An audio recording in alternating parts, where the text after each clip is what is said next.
ভারতের সংখ্যালঘুদের প্রতি যে নির্যাতন চলছে, আমরা সেই নির্যাতনের ব্যাপারে সরব না হওয়ার কারণেই আজকে তারা আমাদের উপরে চেপে বসেছে। গতকালকে আমরা মাননীয় চিফ অ্যাডভাইজার মহোদয়ের ডাকে বসেছিলাম, সেখানে আমাদের অনেকেই চিফ অ্যাডভাইজার মহোদয়কে এই দাবি তুলেছেন যে বাংলাদেশে হিন্দুদের নিয়ে যদি ভারতীয়রা অভিযোগ দিয়ে নাক গলাতে আসে, তাহলে দিন দুপুরে খুল্লম খোলা যে মুসলিম সংখ্যালঘুদের উপরে ভারতে নির্যাতন হচ্ছে, মসজিদগুলো ভাঙচুর হচ্ছে, সেটা নিয়ে বাংলাদেশের সরকার জায়গা থেকে কেন প্রতিবাদ করা হচ্ছে না? আপনারা জোর গলা প্রতিবাদ করেন, আপনারা না করার কারণে আজকে তারা আমাদের উপরে চেপে পড়েছে।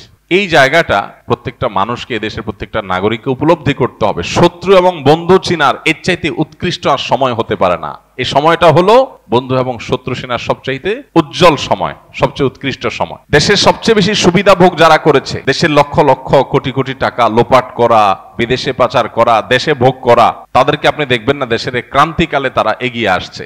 আমরা যারা দেশের নাগরিক সুবিধাগুলো সঠিকভাবে সবসময় পাই নাই, উপরি পাওয়া তো অনেক দূর কি বাত, বা সেটা প্রত্যাশিতও না। দেখবেন সেই সমস্ত আলেম ওলামারা, সেই সমস্ত দিনদার মানুষগুলাই সবচেয়ে বেশি সরব, সবচেয়ে বেশি সিরিয়াস। আর যাদেরকে আমরা বন্ধু বন্ধু বলে জিকির করেছি এতদিন, এখন তাদের আসল রূপ আমাদের সামনে প্রকাশ পাচ্ছে। যে এই দেশকে গোটা পৃথিবীর মানুষের কাছে কালপ্রিট বানানোর জন্য, এই দেশকে একঘরে করে দেওয়ার জন্য, গোটা বিশ্ব থেকে বিচ্ছিন্ন করার জন্য, আমাদেরকে দূরে ঠেলার জন্য তারা হেন কোনো কাজ নাই যেটা তারা করছে না। তো আজ এই বন্ধু এবং শত্রু চেনার এই সবচাইতে আদর্শ সময়টাতে আমাদের সিদ্ধান্ত গ্রহণ করতে হবে আমরা কোন দিকে থাকবো। আমরা একটা কথা প্রায় সময় বলি, এদেশের মুসলমানরা এবং এদেশের সকল ধর্মপ্রাণ মানুষ তারা এদেশের মাটিতে থাকবে। দুর্নীতিবাজ, চোর ডাকাত, তারা এদেশের সম্পদ লুণ্ঠন করে তারা বাইরে গিয়ে আয়েশ করবে, আর আমরা দিন শেষে এদেশেই থাকবো ইনশাআল্লাহ। বাঁচলে এদেশে ইনশাআল্লাহ, মরলেও এদেশেই। সো এই দেশ নিয়ে কেউ ষড়যন্ত্র করবে, শয়তানি করবে, দুর্নাম করবে, আর আমরা বসে থাকবো, এটা কোনোদিনই হবে না ইনশাআল্লাহ। আমাদের ঐক্যবদ্ধ থেকে এটা মোকাবেলা করতে হবে, এবং এই মোকাবেলার জন্য এই ভূ রাজনৈতিক যে শয়তানি এবং চক্রান্তগুলো আছে, এগুলো আমাদেরকে খুব গভীরভাবে পর্যবেক্ষণ করতে হবে। আপনারা একটা জিনিস খুব ভালোভাবে লক্ষ্য করেছেন যে কিছুদিন আগে যখন জাতীয় সঙ্গীত নিয়ে একটা আলাপ উঠলো, যে জাতীয় সঙ্গীত এটা কি বাংলাদেশের জন্য লেখা হয়েছিল নাকি অবিভক্ত বাংলার জন্য তৈরি করা হয়েছিল? অবিভক্ত বাংলার জন্য যদি লেখা হয়ে থাকে, আমার সোনার বাংলা বলতে যদি গোটা পশ্চিম বাংলা আর এ বাংলা দুইটাকে বোঝানো হয়ে থাকে, তাহলে সেক্ষেত্রে সেটা কিভাবে বাংলাদেশের জাতীয় সঙ্গীত হয়? এই দেশের জন্য তো এটা লেখা হয়নি, এটাতে লেখা হয়েছে ভারতের একটা অংশ আর এদেশের একটা অংশের জন্য। রবীন্দ্রনাথ যখন লিখেছেন তখন তো এদেশের জন্ম হয়নি, তাহলে এটা কিভাবে দেশের জাতীয় সঙ্গীত হইতে পারে? ভারতীয়রা তাদের ধর্ম মতে পূজনীয়, যে তাকে মা বলে সম্বোধন করে, আমরা মুসলমানরা তো সে বিশ্বাস করি না। তাহলে এই জাতীয় সঙ্গীত কিভাবে আমাদের দেশের জাতীয় সঙ্গীত হইতে পারে? এটা একটা আলাপ উঠছে, এটা কোনো চূড়ান্ত বিষয় না যে হ্যাঁ তাহলে বাদ দিয়ে ফেলতে হবে, দিয়ে ফেলছে বাকি। এই আলাপ উঠার পর আপনারা দেখছেন বাম পাড়ায় আগুন ধরেছে, তারা এটা নিয়ে এমন ভাবে আওয়াজ তুলেছে মনে হচ্ছে দেশ শেষ হয়ে গেল। কিন্তু এখন দেশের স্বাধীনতাই যখন হুমকির মুখে, সার্বভৌমত্ব যখন হুমকির মুখে, দেশের বিরুদ্ধে সকাল বিকাল যখন মিথ্যাচার চলছে, তখন তাদের সবার মুখে কুলুপ। এই মানুষগুলো শয়তানি যুগ যুগ ধরে আলেম ওলামারা আপনাদেরকে বলে আসছে, আপনারা হয়তো কেউ বিশ্বাস করেছেন, কেউ করেন নাই। এখন সময় এসেছে প্রকৃত শয়তান দেখার খায়েশ যদি থাকে কারোর, তো এদের চেহারার দিকে সকাল বিকাল তাকালেই শয়তান দেখার খায়েশ পুরা হয়ে যাবে। যে মানুষরূপী শয়তান কিভাবে হয়, মানুষ কতটা ভণ্ড হয়, কতটা ইতর শ্রেণীর হয়, কতটা মানুষ বিচারী হয়, মুনাফিক হয়, এটা এদেরকে না দেখলে বোঝার কোনো উপায় থাকবে না। তারা দেশের প্রেম আর দেশের মায়া এমন ভাবে জিকির করবে। আজ বহু বছর ধরে আলেম ওলামাদেরকে আসামের কাঠগড়ায় দাঁড় করে রাখছে। আলেম ওলামারা দেশের কোনো সুবিধাই ভোগ করে নাই, না সরকারি কোয়ার্টার পাইছে, না সরকারি টাকা পয়সা লুট করছে, না অন্য কোনো কিছু। কিন্তু দেখবেন দুর্দিনে সবার আগে জান দিয়া, জীবন দিয়া আলেম ওলামারা সবার আগে চলে যাচ্ছে। ভাইরা আমার, এই তথাকথিত সুশীল শয়তানগুলোকে এবং তাদের শয়তানিগুলোকে চিহ্নিত করার সময় আমাদের আসছে। মসজিদের মেম্বরগুলো থেকে এখন এই আওয়াজ উঠছে, দেশকে ধ্বংস করার যে চক্রান্ত ইসকন করছে, তাদেরকে আর এদেশের শান্তিপ্রিয় হিন্দু ধর্মাবলম্বীদেরকে আমরা এক করে ফেলতে চাই না, গুলিয়ে ফেলতে চাই না। হিন্দুত্ববাদ এক জিনিস আর হিন্দু আরেক জিনিস। এদেশের যারা হিন্দু ভাইরা আছেন, বৌদ্ধ খ্রিস্টানরা আছেন, তারা শান্তিপ্রিয় দেশের নাগরিক, তাদের সে অধিকার আছে, তারা নির্ভয়ে দেশে তাদের সকল কার্যক্রম পরিচালনা করবেন, কেউ সেখানে বাধা দিতে যাবে না। গত দুর্গাপূজার সময় আপনারা দেখেছেন মাদ্রাসার ছেলেরা, মসজিদ থেকে মুসল্লিরা কিভাবে বের হয়ে মন্দিরগুলো পাহারা দিয়েছে। পৃথিবীর কোন দেশে এটা দেখানো যাবে? এই দেশে আছে। এদেশের হাজারটা দোষ আপনি বলতে পারবেন, কিন্তু এদেশে মানুষের ধর্মীয় সহনশীলতা,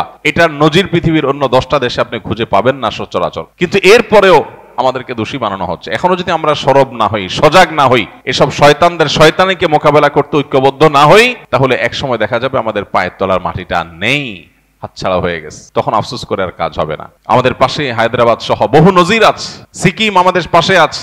এই সিকিম, এই হায়দ্রাবাদ কিভাবে ওরা গ্রাস করেছে, বাংলাদেশকে নিয়ে তারা সেরকম পরিকল্পনা করে বসে আছে। খুল্লুম খোলা তাদের বিভিন্ন টেলিভিশন চ্যানেলগুলোকে, বাংলাদেশে এক অংশকে তারা তাদের মধ্যে নিয়ে নেওয়ার জন্য তারা মামুর বাইরে আবদার তুলতেছে সকাল বিকাল। এগুলো সুযোগ তখনই পাচ্ছে আমরা যখন মনে করছি আমি তো ভালো আছি, আমার কি দরকার এগুলো নিয়ে মাথা ব্যথা করা। একজন মুসলমান তার দায়িত্বশীলতার পরিচয় এখানে দিবে যে আল্লাহর জন্য, আল্লাহর সন্তুষ্টির জন্য, মুসলিম ভূখণ্ডের নিরাপত্তার জন্য, মুসলমানদের নিরাপত্তার জন্য এবং গোটা সব ধর্মের মানুষের নিরাপত্তার জন্য তিনি সবচেয়ে বেশি সজাগ থাকবেন। আমরা গত জুমায় বলেছিলাম নবী সাল্লাল্লাহু আলাইহি সাল্লাম ঐতিহাসিক মদিনা সনদ বাস্তবায়ন এবং রচনার মধ্য দিয়ে অন্য ধর্মাবলম্বীদের সাথে শান্তিপূর্ণ সহাবস্থানের ঐতিহাসিক লিখিত দলিল পৃথিবীর ইতিহাসে প্রথম তিনি করেছেন, তার আগে কেউ করেনি। সর্বপ্রথম লিখিত চুক্তি, অন্য ধর্মাবলম্বী বা কয়েক ধর্মের মানুষরা শান্তিভাবে একটা ভূমিকে থাকবে, প্রত্যেকে কেউ কারোর ক্ষতিগ্রস্ত করবে না, বরং একে অন্যের বন্ধু হয়ে থাকবে, এই মর্মে নবী করিম সাল্লাল্লাহু আলাইহি সাল্লাম ঐতিহাসিক শান্তি চুক্তি মদিনা সনদ তিনি করেছেন। আমরা সেই নবীর উম্মত, বিধায় আমাদেরকে সংখ্যালঘুদের অধিকারের সবক দেওয়ার প্রয়োজন নাই। শুধু নিজেদের দিকে তাকালেই হবে যে বাতির নিচে অন্ধকার, কি পরিমাণ মুসলমান নির্যাতন তোমাদের এলাকাতে, তোমাদের দেশে, তোমাদের ভূমিতে চলে। দুর্ভাগ্য আমাদের, আমরা মুসলমানরা অনেকে মনে করি ভারতে মুসলমান নির্যাতন হচ্ছে, আমাদের দেশে তো হচ্ছে না, সমস্যা কি? তো তাদের ব্যাপার। ইরাকে মুসলমান নির্যাতন হচ্ছে, তাদের ব্যাপার। সিরিয়াতে হচ্ছে, তাদের ব্যাপার। ফিলিস্তিনে হচ্ছে, তাদের ব্যাপার। আমরা তো নিরাপদ আছি। এটা কোনো মুসলমানের চিন্তা না।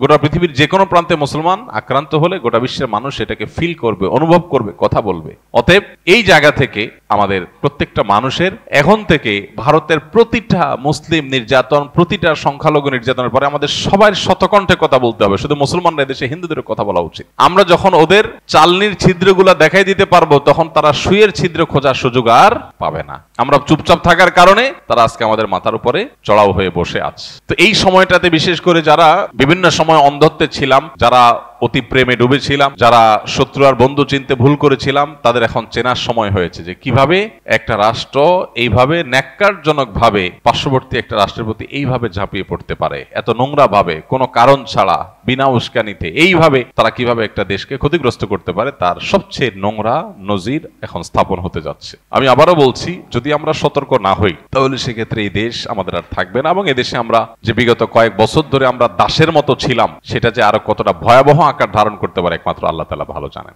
বিধায় প্রত্যেকটা মানুষকে সজাগ হতে হবে, সতর্ক হতে হবে, এবং ধর্মীয় সম্প্রীতির ব্যাপারে আমরা প্রত্যেকটা মানুষ নিজে থেকে উদ্যোগ নিয়ে আমাদেরকে ধর্মীয় সম্প্রীতি রক্ষা করে তাদের মিথ্যা অভিযোগ, এটাকে মিথ্যা প্রমাণ করতে হবে। সেই অভিযোগকে মিথ্যা প্রমাণ করার জন্য আমাদেরকে ভূমিকা রাখতে হবে, এবং পাড়ায় পাড়ায়, মহল্লায় অন্য ধর্মাবলম্বী যে সমস্ত ভাই বোনরা আছে, সম্ভব হলে তাদের সাথে মিট করতে হবে, তাদেরকে নিয়ে একসাথে বসতে হবে যে ভাই আপনারা কোনো অসুবিধা অনুভব করছেন কিনা, কেউ আপনাদের কোনো অসুবিধা করছে কিনা, তাদেরকে আশ্বস্ত করতে হবে। এবং অহেতুক তাদের মনে যে ভয় সৃষ্টি করছে পার্শ্ববর্তী দেশ থেকে, সেগুলোর ব্যাপারে তাদেরকে অভয় দিতে হবে যে আমরা হিন্দু মুসলিম কাঁধে কাঁধ মিলিয়ে আমাদের প্রিয় মাতৃভূমিতে আছি এবং থাকবো ইনশাআল্লাহ।